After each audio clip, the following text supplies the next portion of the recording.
She works in reverse too. Go inside. Go inside. Go inside. Go. Go. Bye.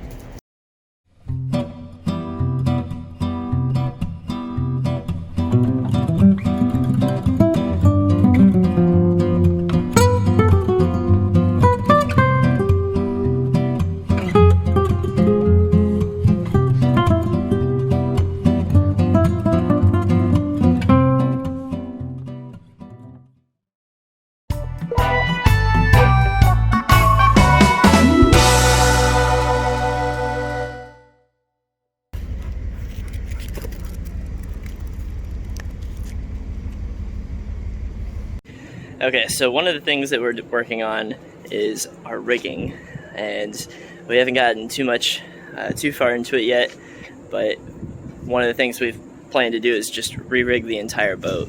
We want to change the mast setup, where everything is on the boat, and in order to figure out what exactly we need, we have to figure out what we have. So I think we have almost 12 sails, and we have no idea what they are. So this is us trying to figure that out.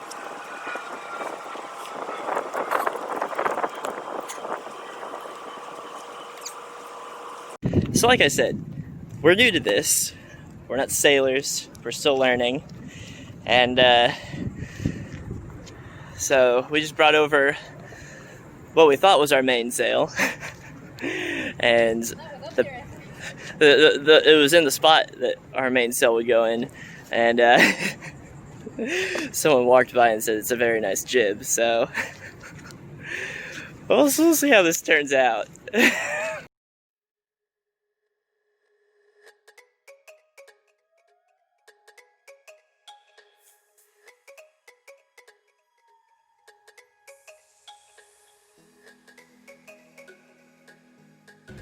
So we're finally unrolling some of the sails that came with the boat when we got it.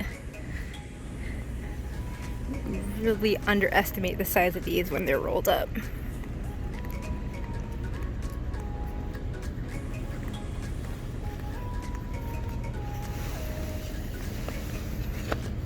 It's never ending, right? So most of these sails that came with the boat are pretty old. See, they're not really in the best of shape. Some rust stains, some other colorful, weird stains on them. This one doesn't seem to be ripped anywhere.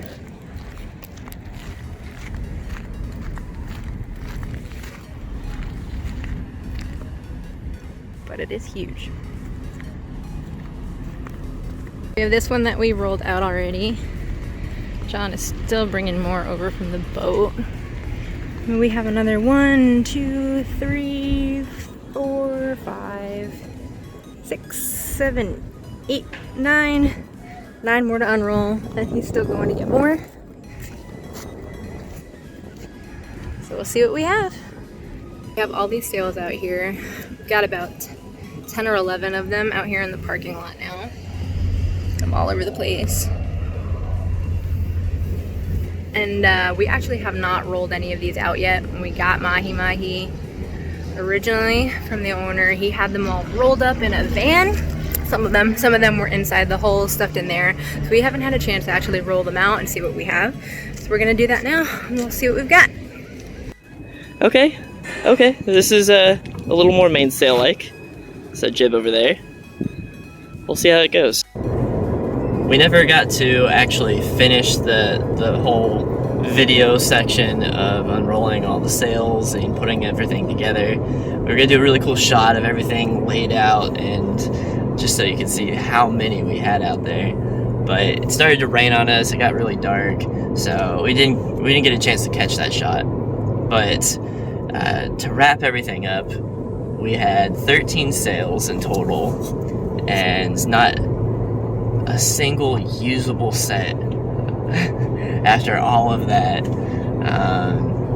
So we are two sails short of a good set, of a usable set, we'll say. Not a good set, a usable set. We have to order a mainsail. What we thought was possibly a jib, So in the video, if you go back, we talked about the mainsail. That was actually a mainsail.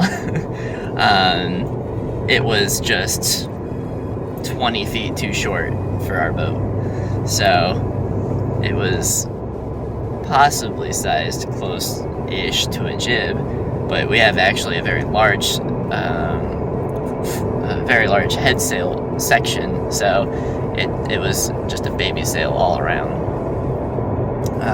The one we talked about possibly it was sized as a mainsail, actually might work as our jib, which leaves our third sail left to be a Genoa that we also need to order. So, what? So, 2 sails to order out of the 13 that we had. So that bites. We weren't really quite planning for that, but we also didn't fully plan to have great sails either. But we thought the brand new, really nice looking one would be our mainsail. It's just so tiny. So that's what happened with all those. So if anyone wants a mainsail, come find us. If you find our project interesting, Or if you enjoy our rapid prototyping tips, please remember to like, share, and subscribe. So we have 12-inch by 24-inch plates, 3/8 inch thick, so pretty sizable. This is going to go into, like I said, chain plates, crossbeam brackets for mounting. We have a band to go around our mast to reinforce it for our new rig, and several other pieces. So we have in total, so 1 over there, 2, 3, there's a 4th one under there, our band for the mast, and so many other things to get measured out and placed so that we can keep going.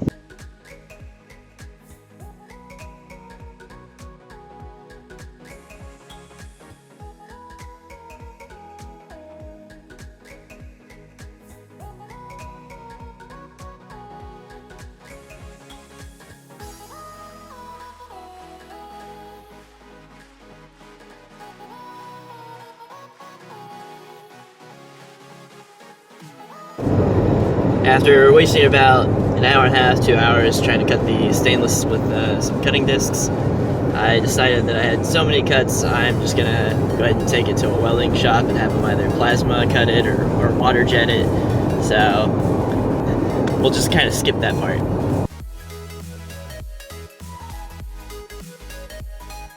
So many things going on, and we've done a horrible job documenting it for you guys. But today, we're working on rudders, so we'll show you what those look like. Alright, here they are, our rudders in the making. So there's a couple things about these that are pretty special, and I promise we'll fill you guys in on those. We're just trying to get a whole bunch of things done in the next few days. So right now, similar to like a surfboard, how they're made, we're doing foam cord with a stringer. I decided to go with a 2x6 for the stringer, give it a lot of a really rigid backbone, but in addition we're going to make these rudders off the back over here. Instead of replacing and repairing these guys, totally going to switch them, put them off the back here, and they're 8-foot rudders so that we can slide them up and down. So really slow moving, in like maybe a marina or something, we can drop them down really low, have extra steering power basically. And if we're under power or going a little faster, we can raise them up a little bit while we're sailing, or if we're beaching it, we can pull them out of the water entirely. So this is why we're doing a style kind of like this. So I'll also drill holes down the length of it and allow for those to slide up and down. I am making a custom steering bracket to hold them so that we can, like I said, move them up and down like that and just have a, well, just a cool little system for beaching it in shallow water, but also not lose the steering capability that we want. So it's cool. It'll be easier than working on these guys here. They're a mess. The tube inside is a mess, and by doing that, we now open up this entire back section to storage use and some other things as well. So I've been working on these for maybe like a day and a half now, the rudders, and I'm basically working entirely on one first to shape it out and get my practice in and hopefully get through all my errors. And I'm, for the most part, pretty much done shaping the first one. So, like I said, there's a couple areas where I have some dents. You can see one right here, and then you can see this section right about here. Basically, I took off too much material, and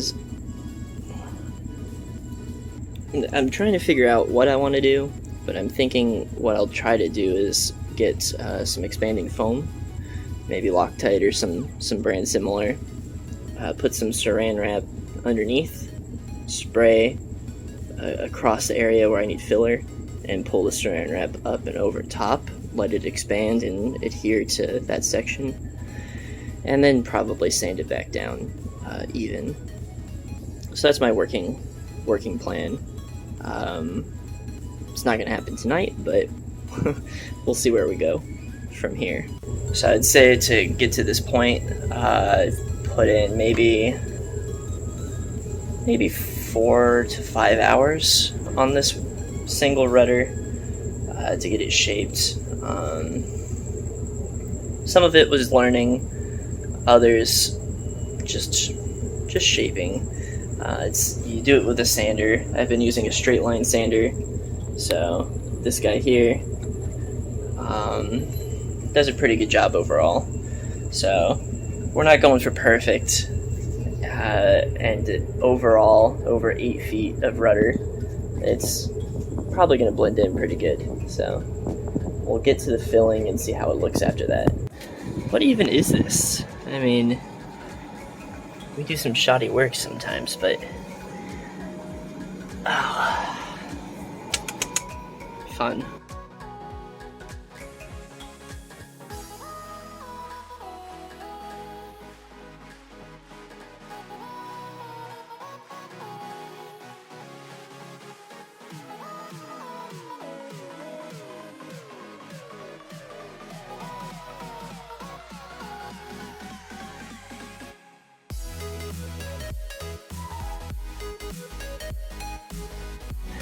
Word to the wise, if you're ever installing something with screws, don't embed it in epoxy.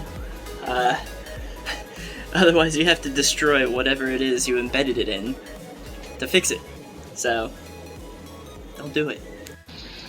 It is currently midnight, and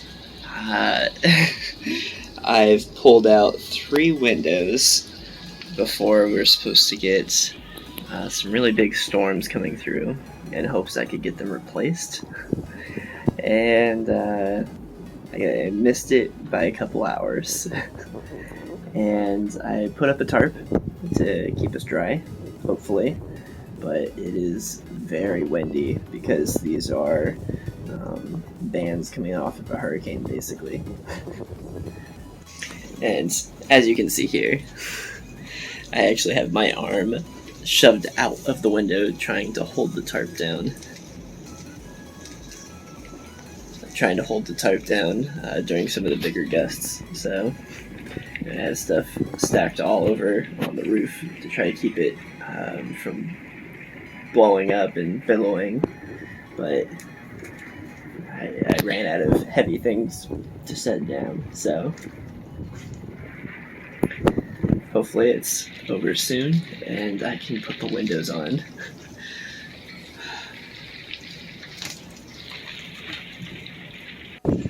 It's 1 in the morning, well, closer to maybe like 1:30 to at this point, but there they are.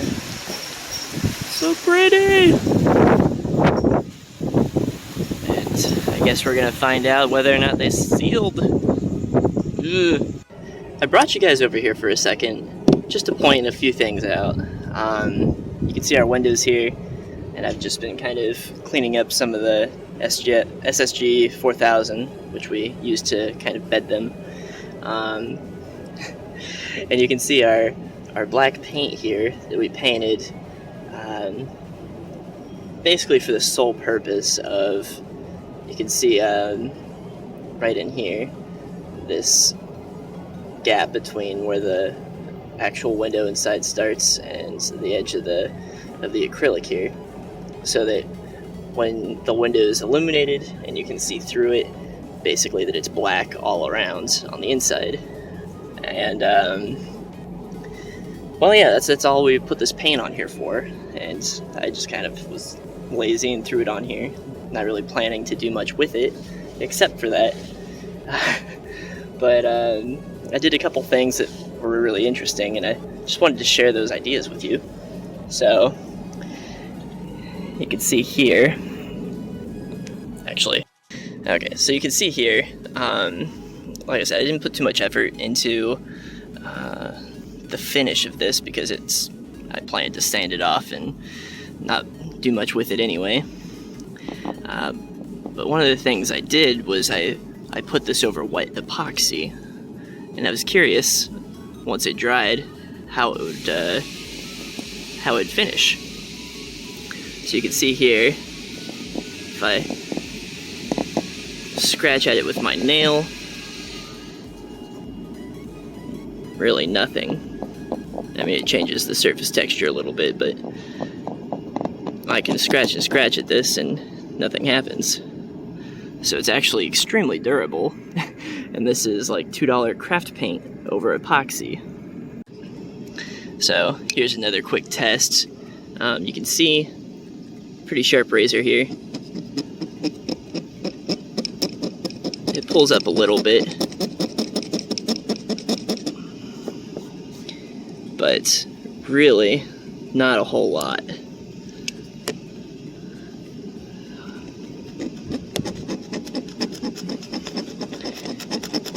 And I'm putting a decent amount of pressure on here too. So, yeah, not bad. So that was just a fun find, which does give us a few ideas. We have thought about basically painting the entire boat using house paint, and after seeing, just like I said, it's $2 acrylic craft paint for a pint of it or something like that. After seeing how durable it is, we very well might do something more with that. Gives us some ideas. Alright, 8 o'clock, and I have the first window not put in and set, but positioned. So holes are drilled out. I just set it in there temporarily, and now I just get to align the other two off of it, and yeah, then I just get to set them. 10 o'clock, the 3 windows are hung. Just gotta set them with some SSG 4000, and that's about it. I right now just have the bolts put on just to hang them in place, and just like on the other side, once I go ahead and set them with the adhesive, I don't put the bolts on the back, and I'll show you why. But for now, yeah, I just break out some sealant, and I'll just go ahead and seal them up. So here's why I'm not putting the bolts on the back of these, or the nuts on the back of these bolts yet. A lot of the windows have damage along the back side of the sill here, and for several reasons I decided to go ahead and put them in. There's fiberglass that goes around the frame here on the outside, and I decided to basically leave the fiberglass, put the windows in, and then I'll come from the inside and repair these with the window in place.